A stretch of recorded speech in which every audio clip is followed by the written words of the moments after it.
And if you want, we would love to know where you're from, so that way we can have a little bit more personalization within this webinar. So you can throw that in the chat, and we're going to then start talking about reflecting on your digital learning. So to get started, I'm Rhonda Blackburn. I am the Chief Information Officer and also the Professional Development Co-Chair for TxDLA. Been around a long time, been past Texas president, past USDLA president, but the one thing I love about doing these webinars and being part of professional development is that I love to learn, and I learn something every single time. So I'm so excited about this one today to help me reflect. My other co-chair is Kelly Irwin. She is not able to make it today, but she is the Director of Education Solutions at learning.com and loves to be on this journey with me, and I love her having her. This is our bite-sized learning webinar. If you got to it through an email, you can also get to that area through our website at TxDLA.org. And you can just go to learn and bite-sized learning. You can see all of our past webinars. If you're a member, you get access to everything. And so we would love to see you join us. Today, we are going to be talking about reflecting on your digital journey, a personal look back at 2024. Next month, we are going to, our webinar next month is on January 8th. It's the Art of Professional Development, Part 1. So kind of how do you plan your future and your professional development? Want to remind you that our 2025 conference is coming up very quickly. It'll be here before we know it. It is March 30th through April 2nd in Denton, Texas. And our virtual is April 22nd through the 23rd. I believe that they have all of the program together, and so we should be seeing that soon. So I'm excited to see everyone that's going to be participating in that. Again, this is a Zoom meeting, so we are recording it. We are able to get on chat. You can also unmute. I'm going to keep everyone muted just so we don't have any background noise, but definitely if you have a question, put it in the chat. I'll be looking at that for you, Alyssa, so that way you don't have to worry about it if you don't want to, but people can also unmute if they have any questions as we're going along. So no further ado, we're going to get this started, and I'm going to turn it over to Dr. Alyssa Cavazos on reflecting on your digital journey, learning journey, a personal look back at 2024. So I'm going to stop sharing. Yes, thank you so much, and good afternoon, everyone. Thank you so much for having me today. I'm very excited to share this with you and to learn from you as well. So I will go ahead and share the PowerPoint that I have for us today. Okay, I hope I'm sharing it correctly.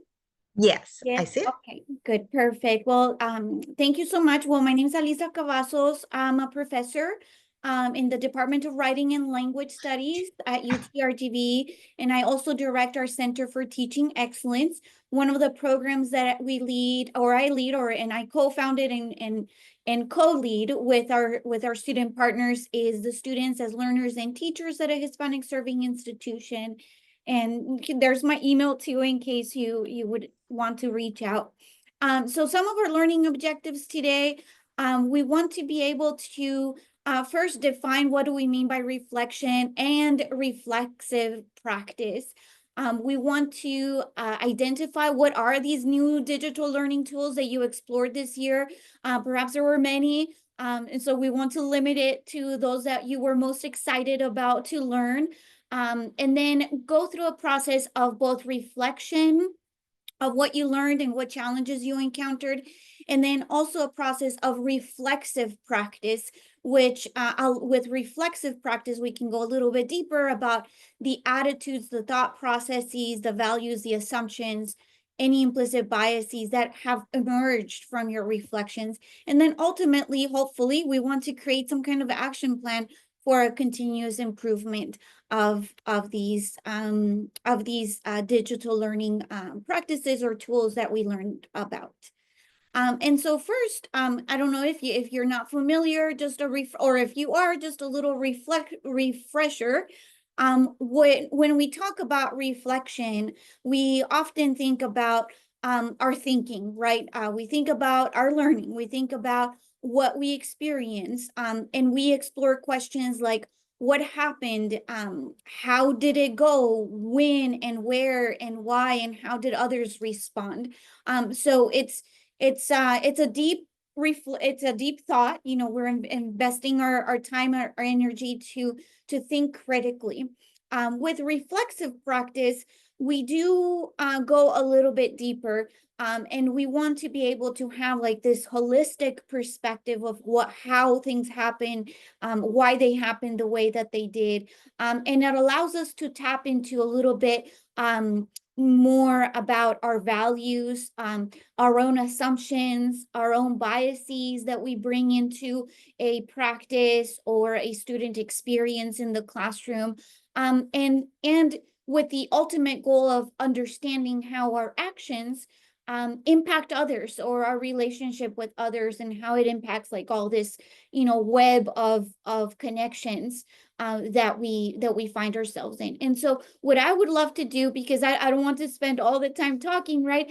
I would love to share first some of my digital learning that I experienced this year, specifically this semester, and share some examples and then guide us through that process. And so I know that's a lot of on the screen, so please don't be overwhelmed. We'll look at it in chunks. But I will share in the chat shortly a graphic organizer where you can fill out these components yourself, as well as we move through your examples. So first, we want to be able to identify, well, what was the practice, right? The digital practice, the tool that you learned about this year. And so for me, that tool, and why was that tool important? For me, that tool was a guidelines document for students that the Modern Language Association put out.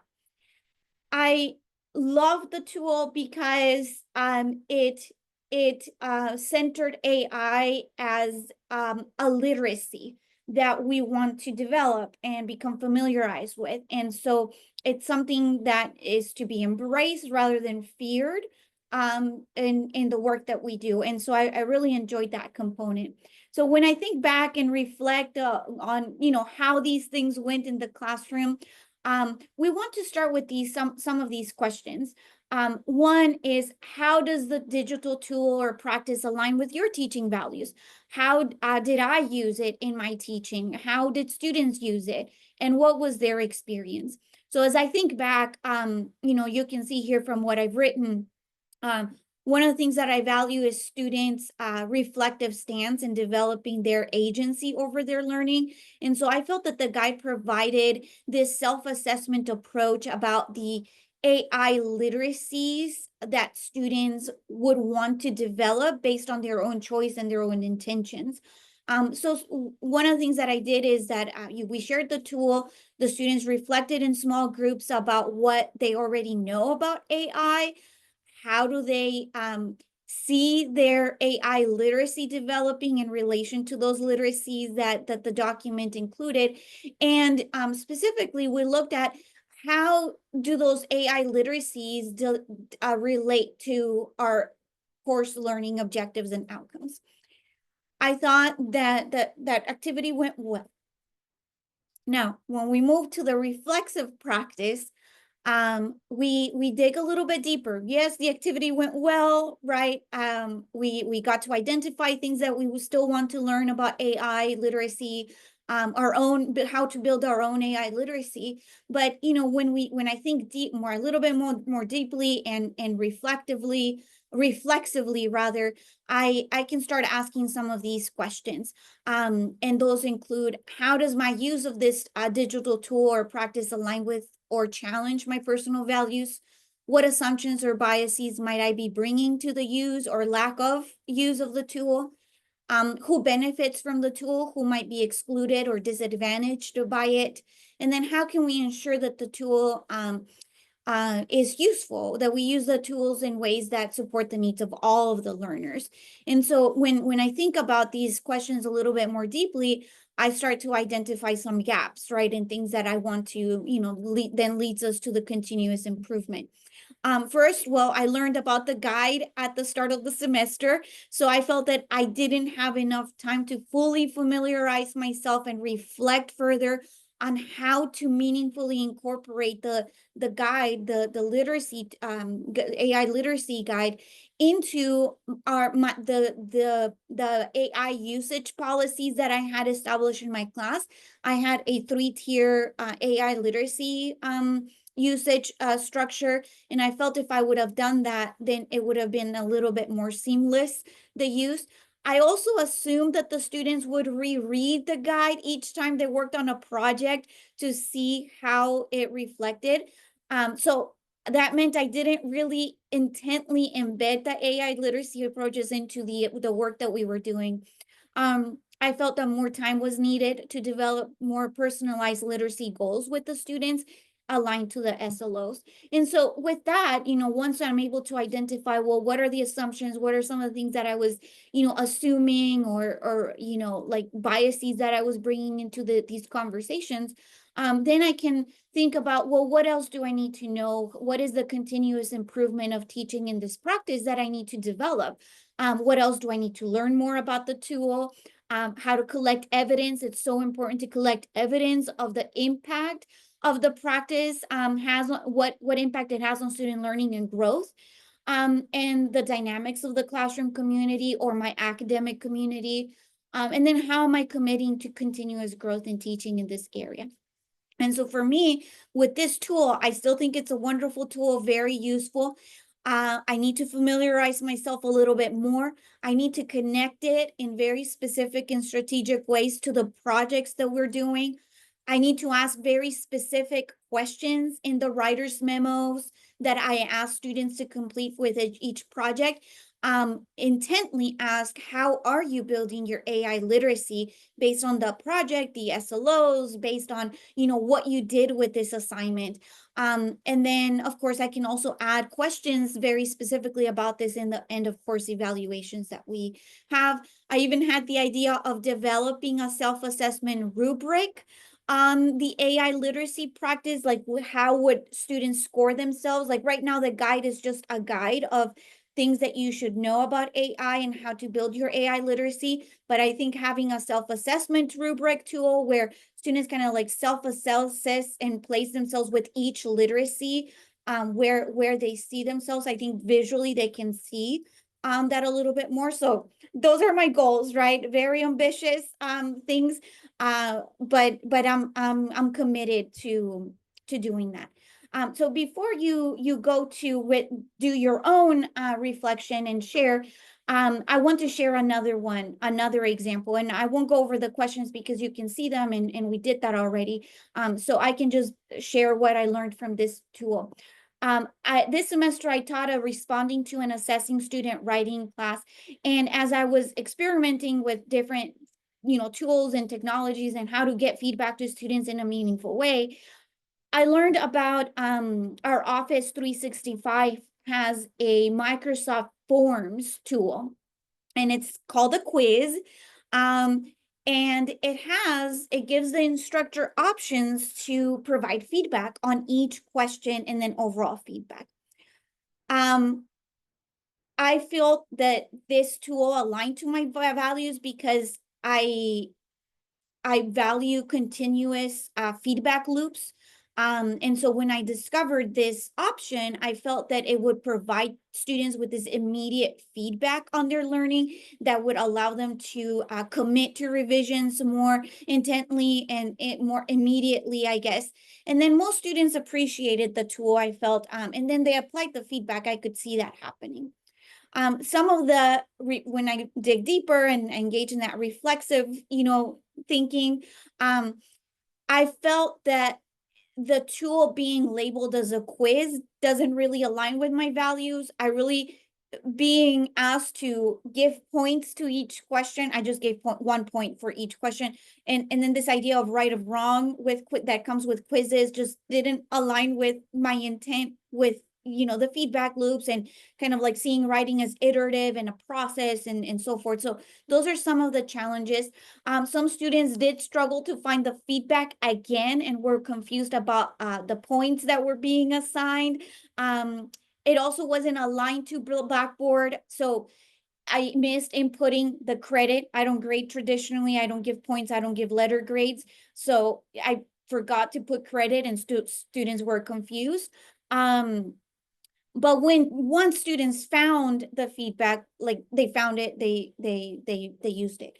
One thing that I didn't like about the tool was that I could embed the actual image or the website into Blackboard with the embed tool that we have on our Blackboard LMS. And so students could just go back to that space and complete the form there. And then once they completed it, and once I gave them feedback, the feedback would be just right there on that one page. And so that was quite valuable. But again, the process of finding it and so forth was challenging. And so I feel that with this, I need to experiment further. I can I remove quiz? Can I omit grades and points and all of that? Could it be linked to Blackboard? This is a question I need to ask George. And you know, could I collect the feedback, like how students are using the tool in their writer's memos as well, in their how they applied the feedback. I could take a look at the projects. I think it's important to spend a little bit more time reviewing the feedback in class so everyone is familiar and knows where to find it and how to use it.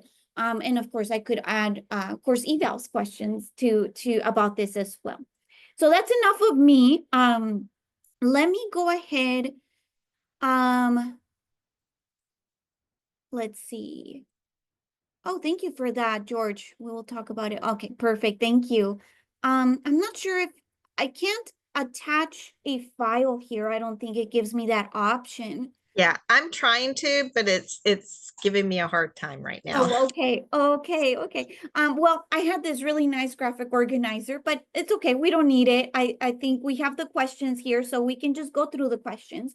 And so the first part here is, you know, what tool or digital practice did you learn about this year? Were you excited about, you know, why was that digital tool practice meaningful to you? And so hopefully we can go through each of the set of questions and then, you know, do that process together. So maybe we can take a couple of minutes to think about this question, and then when you're ready, we can have one or two volunteers to share.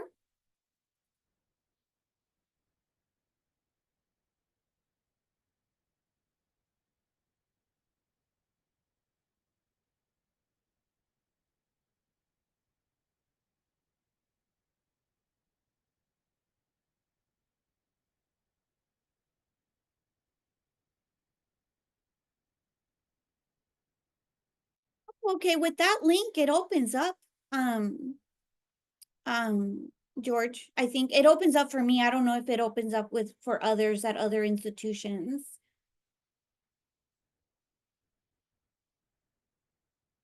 If it does, you can download the file and then you can input your tool and your, you know, reflect on each area as we move through the files. So I just tried to click on it, George, and it's asking me to log into UTRGV. Okay.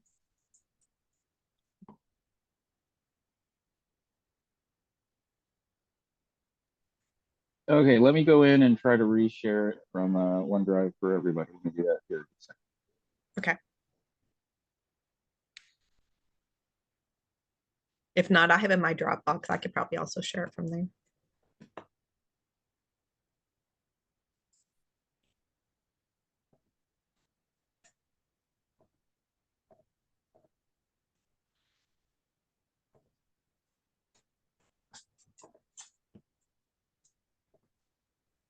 Is anyone ready to share about this one question here or a couple of questions?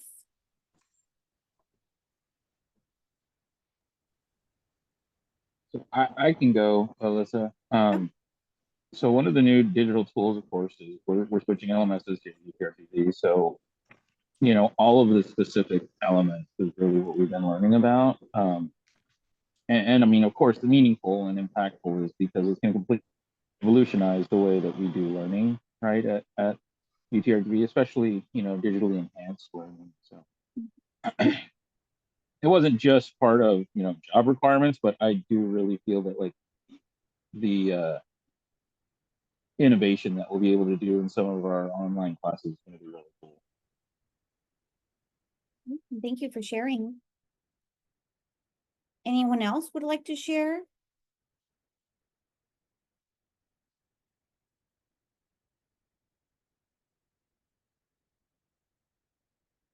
And right now we're just sharing, naming the tool or the digital practice and why it was meaningful or impactful for you. And then we'll go a little bit deeper with it.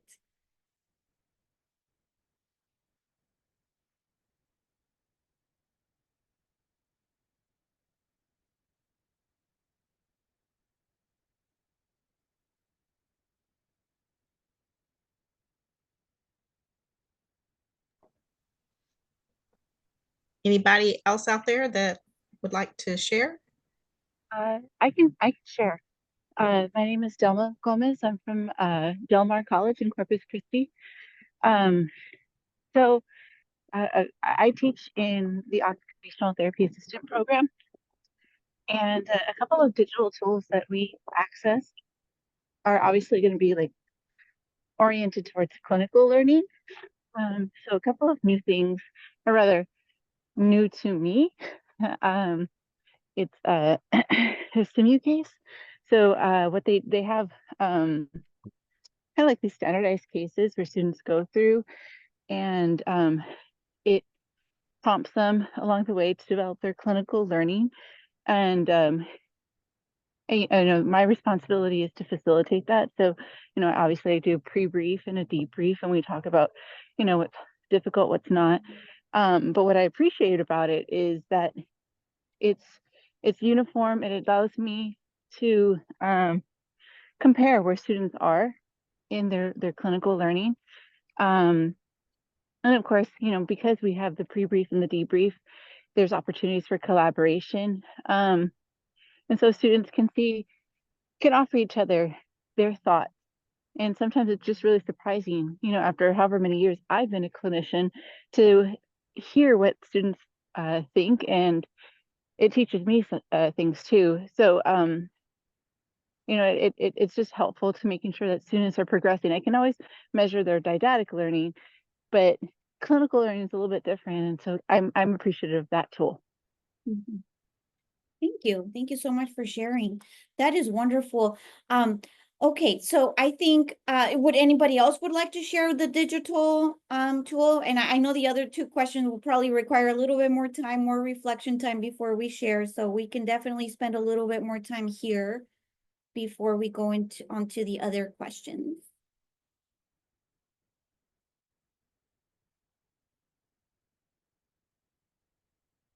You can also put your practice or your tool into the chat box as well, or the chat.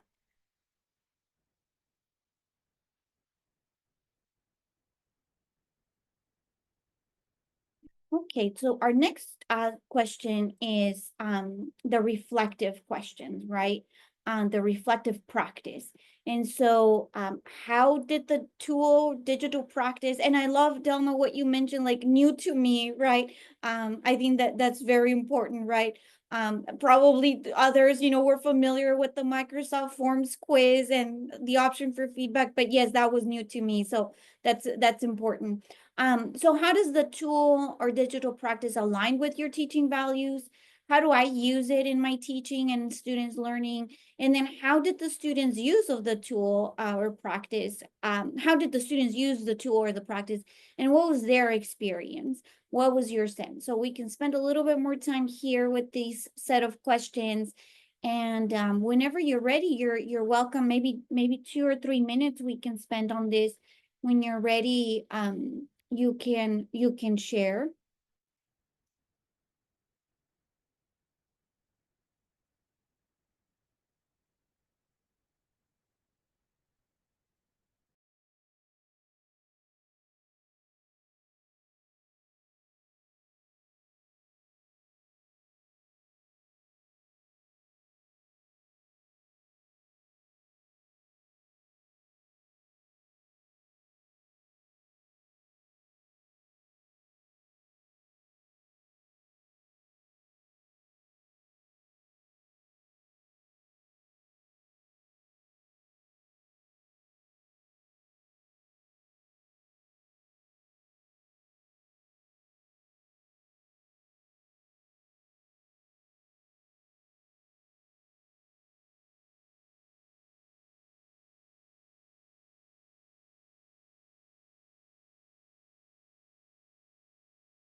So I'll share. One of the things that I added this year in my teaching is using Poe AI. So it's a chatbot, and that we actually learned about at the last conference. Was very exciting.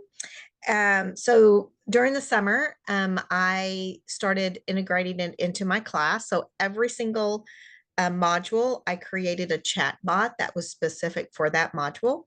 So students could ask it questions about the readings they were doing and things like that. And I also created one for each assignment so they could actually ask questions about the assignment. And then toward the end of the semester, because they've had experience through it all semester with it, I had them actually create their own chatbot using Poe. And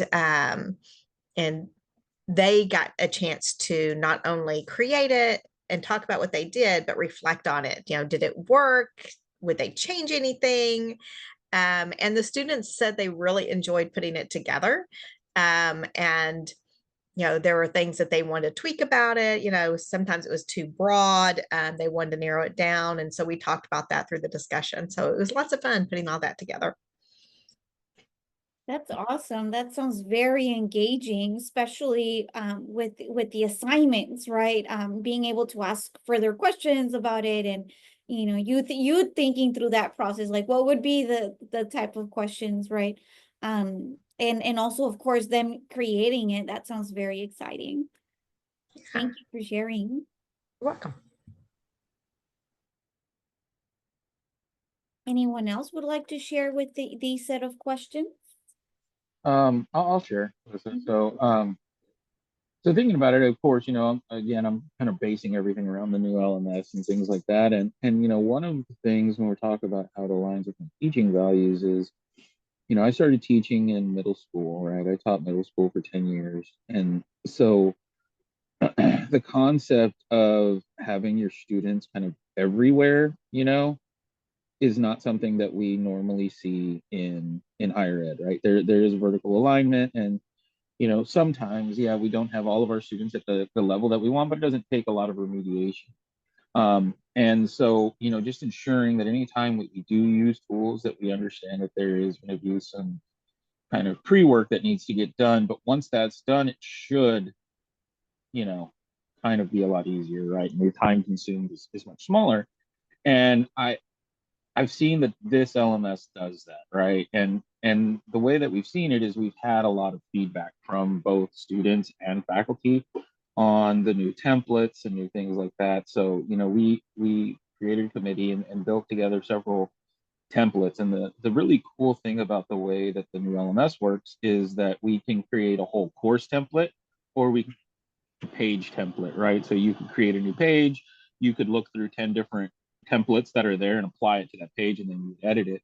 And so knowing that and telling them, hey, this is what you need to know ahead of time. And so by, providing that quick, 2 to 3 minute kind of preface and then going into it has made their work so much easier, right? So now they're not having to worry about, okay, how should I put my headings? How should I bold this? How should I put this in a list and all of that? Well, a lot of those things are already there. So again, it's back to focusing solely on the content. And that is one thing that I have heard from the faculty is that building in this now is it's not a free-for-all, right? Like there's some things there to help you out without having to get a hold of an instructional designer. And so that's given a lot of autonomy back to the faculty. And of course, there's been, growing pains, and not everything's been amazing, but for the most part, it's so much better than the way that they've built for the last 10 years. So really seeing how the students are going to be able to use it, how the faculty are going to be using it, has been really awesome. Yes, thank you so much for sharing. That is very exciting. I look forward to, experimenting and using the new LMS. And I love what you mentioned about centering, like focusing more on the content development and having tools there already that help with the design and the structure. I think that's so helpful. Designing the structure and these other choices, I think, can take a lot of time and and thought, right? In a way that aligns with how students experience the course or what they expect to see. So that's very, very exciting to learn. Thank you for sharing. Awesome. Okay, I think with the two examples here, we can go on to the next one. This one I feel requires a little bit more reflection time or reflexive thought. Here are the questions. How does my use of this digital tool or practice align with or challenge my personal values? What assumptions or biases implicit often might I be bringing to the use or lack of the use of this tool? Who might benefit from the tool, who might be excluded or disadvantaged by it, is a question that we often think about, especially with access and accessibility practices and so forth. How can I ensure we use the tool in ways that support the needs of all learners? We can spend a little bit more time with this question because I do think it requires us to think a little bit more here. So maybe we can spend about 3 to 4 minutes thinking and reflecting on it, or whenever you're ready to share out loud, please feel free to do so.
Hey, Alyssa. Yeah. So, I'd like to share, but I think I'm going to need a little help on the last question. So if you can kind of help guide me through that. So, um, so I was thinking about, the personal values, and one thing that really did shock me with this new LMS is we got a chance to go to the conference for it this year, and it was in Canada.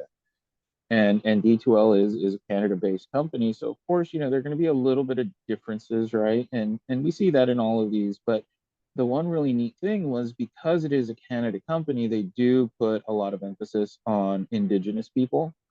And that was a group that I had not had a chance to learn from as much as I would have liked to, right? And so there were several sessions that had some elders and some things like this. And at first I was like, what's going on? But then all of a sudden the stories that they were sharing and the way that they were tying learning back to Mother Earth and things like that, like really kind of spurred something in me. So just that alone, I was like, oh, hey, you know, this is adding to my personal value.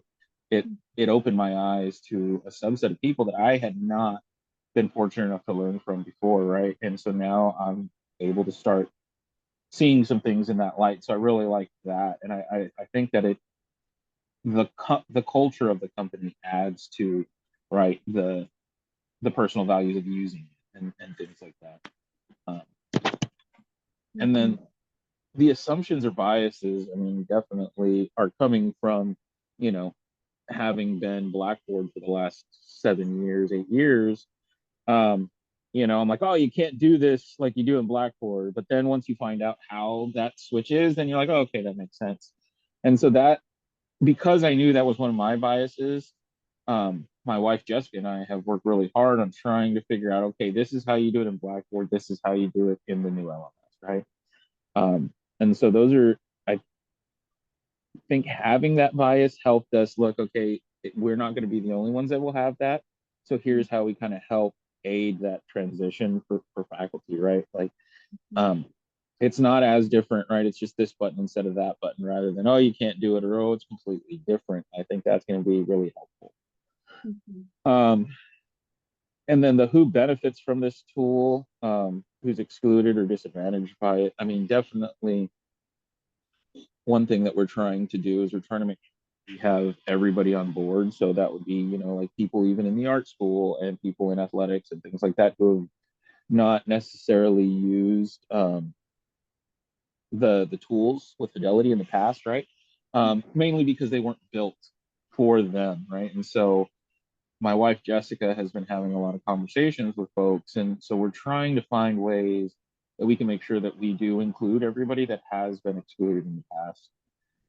And the other great thing, we were talking about those templates earlier. Well, because those are HTML templates, they're already set up in a way that's accessible, right? So as long as you just build within those templates that are there, the students who do need, you know, screen readers, things like that, will have a much larger advantage because the whole page is built with that in mind. Now, the last one is, how can I ensure we use the tool in ways that support the needs of all? I think I have a much broader, right, sense of who my learners are, because they're across all faculty. And how do you think we could go about ensuring that we're able to support not just the faculty, but the students that are going to be using what the faculty build? You know, and those are some questions that I have that I'm not quite there yet. And I'm thinking maybe you and I could probably sit down and chat. And you got those guiding questions that I've always talked to you about. So, I mean, I think maybe you can help me suss that out a little bit. But yeah, so that's kind of where I'm at on that one. Well, that's awesome. Thank you so much for sharing. I mean, I know you all put out those the surveys, right, regularly, and getting insight from students and faculty. I think those are extremely valuable. I think designing questions around specific tools or specific practices within or specific pages or templates, I think that can also be valuable to really understand what students need, or in your case, the learners are the faculty and the students, right, as well. We're all learning together, and so maybe around very specific questioning. But yes, no, I'd be happy to talk with you more about that. And I'm very intrigued with what you mentioned at the beginning about the values and the culture of the company. Do you think that those practices are represented in the design, the structure, the design choices of the LMS? I definitely think that the way that it has been kind of made, because it was originally K to 12, right, that they were kind of pushing. And one thing I've always found is a lot of the stuff I did in the classroom in K to 12 is, you know, translatable to with my faculty, with my students, with everybody. So seeing that this is more of a vertical alignment in the way that our students are learning in K to 12 to higher ed, I think is going to be super beneficial for our students, right? And I think they've taken the way that they kind of design in some of the images and things that they've used to ensure that they kind of go back more to nature and to, you know, Mother Earth and those types of things. So yeah. Interesting. How exciting. I'm even more intrigued myself as well. I'm reading a book, Braiding Sweetgrass, by Kimmer, and she's a scientist, and in the way that she writes this book is very much aligned to our ancestors and our connection to nature and the reciprocity between human beings and nature, and how we're all interconnected. And so I'm very much intrigued, George, now that you share this with us about our new LMS. Awesome. Well, I'm glad I could help tie some of that back into you, but no, definitely we're gonna make it a good time, I promise. Awesome, thank you. Anyone else who would like to share with these set of questions here? So this is Rhonda again. Kind of going back to the chat bot. The last question really intrigued me because it's like, how are the students actually using it? And are they using it the way that I'm expecting them to? So, with the chat bot, especially when it's connected to each module with all the readings and things like that, are they asking it questions? Or are they saying, give me a summary of the, how are they using it? But also, I'm wondering if it helps them understand the readings a little better if they have to ask a question about it.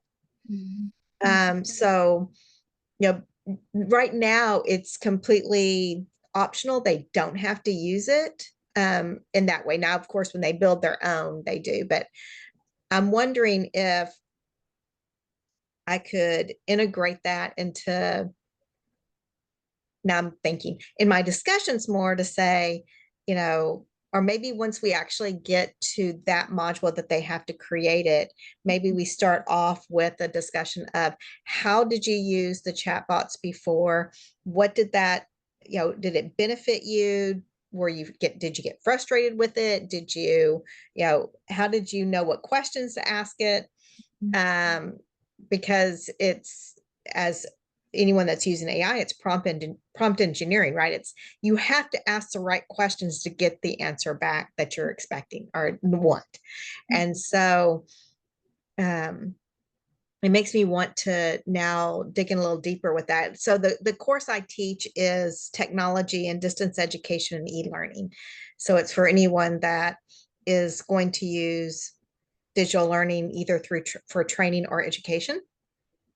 And so it's fun because a lot of people are using the tool to create a chatbot for the company they use for, or they work for, and why would they do that, and how would that benefit? And then others are doing it for education purposes and stuff. So, so now it makes me, that, especially that last question, is like, how is it really supporting the students? And is it doing it the way that I'm expecting it to? Or am I just expecting them to do it, the way they should be, so I really want to now dig in deeper and ask more questions for them. So. Yes, no, thank you so much for sharing. And I love what you mentioned about the series of questions, because it is very much like a meta process for them, right? To think about their thinking and their use of it. So does the bot, like ChatGPT, right? It creates a record of your set of questions and the topic. Does the bot save that record of Yeah, the question? for the Oh, student. okay. Yeah. So Oh, whoever interacts with it saves, just like you go in, because the back end of Poe can use, there's like 5 or 6 different AI tools that it pulls from. So ChatGPT is one of them that they could use. And so it does keep a record for them of what they've asked and how replied back to them and stuff like that. So it'd be interesting to say, now go back and look at, Yes, what you yes. did. Engage So, in that meta. They could even ask the bot again, what themes do you notice yeah, in the type of questions that I asked? Okay. yeah. Yes, no, that's very Hmm. interesting. Well, that takes us really to the next question. I think your reflection here really does take us to the next column on the chart there. And that is the continuous improvement of our work, right? What else do I need to learn or think about the digital tool or practice? How will I be collecting evidence of the impact it is having on student learning and their growth, the dynamics in the classroom or the academic community? I think that relates directly to the questions that you were asking just now, Rhonda. So I think that's perfectly aligned. And then how am I committing to that continuous growth in my teaching in this area? So we can spend a little bit more time with these questions, maybe two minutes or so. I know we have 10 more minutes left, and I want to leave time for any announcements or questions. And then when you're ready, you feel free to share.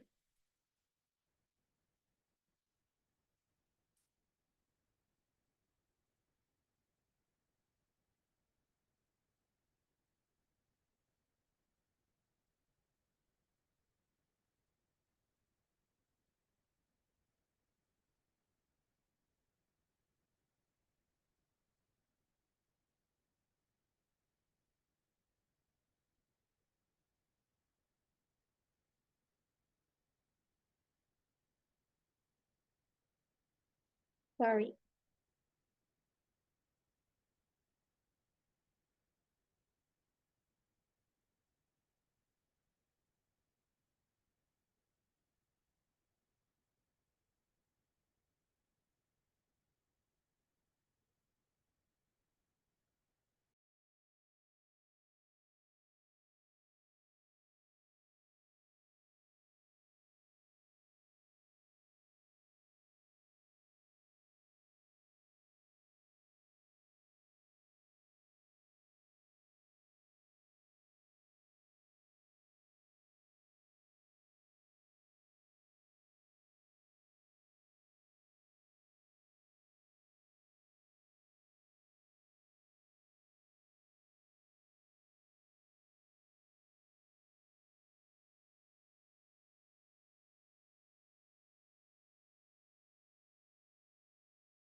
That's about 2 minutes. Is anyone ready to share their reflections on these questions?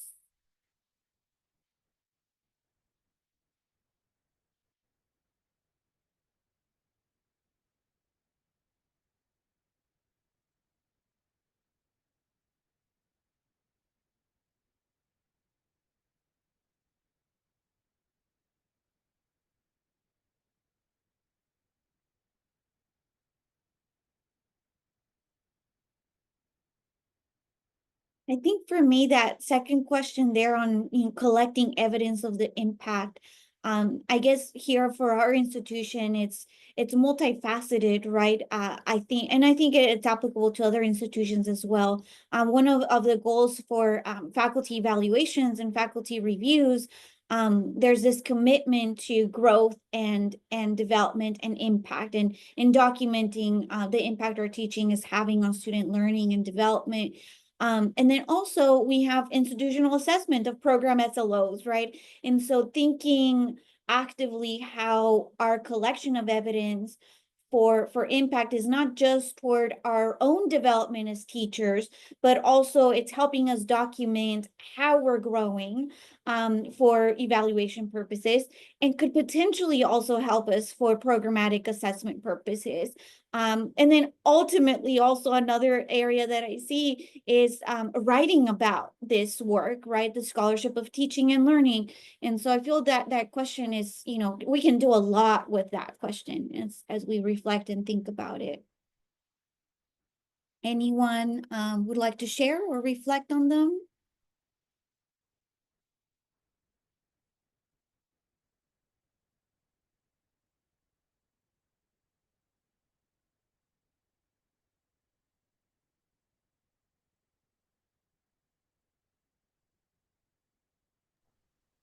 This is such a talkative group today. I think for me, it's kind of what I was talking about before. I love the idea of continuing to grow it. And to me, that helps me grow what I know and how it's being used and what I could do with it differently to help impact the students more. And so to me, it's like part of that's my personal growth, but also part of it is, you know, kind of the tweaking and the continued improvement in the class. Mhm. Definitely. Definitely. Thank you for sharing that.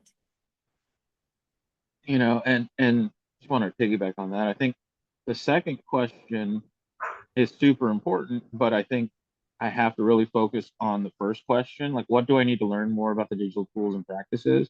So I can see all of the data and the evidence that we can get from the classes, right? Like we have a pretty good idea of what reports and things we can run in Blackboard, but with this new one, that's really what we want to start focusing on is how can we leverage the LMS and the tools within to really focus on how long are the students spending in class, right? Like I do know that it's a report that it maps the amount of time in the online course with their grades. And so, I mean, of course, we're going to see 9 times out of 10, the more time you spend, the higher the grades, right? But that's some data that we can start using with our students. See, look, this is the time that you spent in the class. This is where your grades are, right? And start thinking about having some of those conversations with our students, especially in an online environment, right? Of where attendance is, oh, did you log in? Well, that's great, but how long were they in there? What did they do? Those types of things. And so being able to find out what are some of those practices that we can, I really think would help us inform some of our future trainings and things like that to ensure that we continue that growth with this new LMS. Mhm. Yes, certainly. Thank you so much for sharing. That is very helpful. And yes, you're right. I think it does start with, you know, what else do I need to do to develop? And then I can think about the next question about what is the evidence that I'm trying to collect and further inform future practice. Thank you. Thank you so much for sharing that. So, okay, I know we have a limited time here. We have 3 more minutes, I guess. So I guess my last slide is just any questions that anyone might have or anything else anyone would like to share.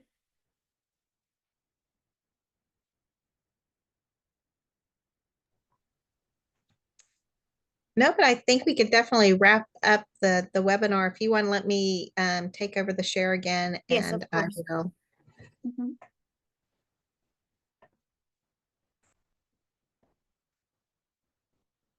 I definitely want to thank Alyssa. This was amazing. I love going through that reflective process and how people do it and stuff. So this was great. And since it's recorded, a lot of people can go back and just go at their own pace and figure out what that looks like. So that's amazing. So thank you so much. And so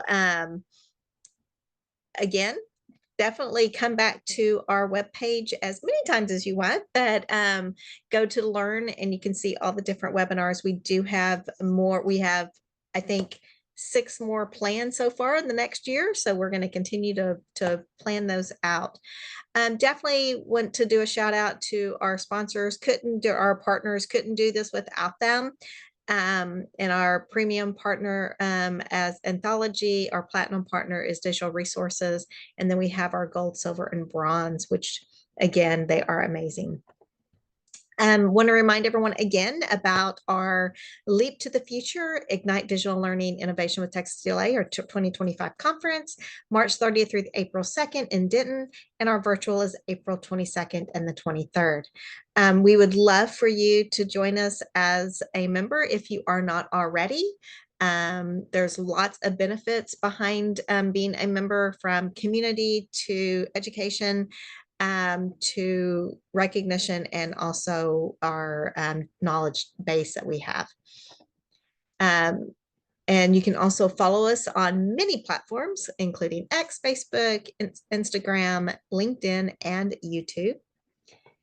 And again, thank you so much for coming, and thank you, Dr. Cavazos, to taking us through this process and this journey, and we'll continue to use it from now on. So thank y'all so much, and we will see you hopefully in January, and have a great holidays and a happy new year. Thank you. Likewise. Bye-bye. Bye-bye.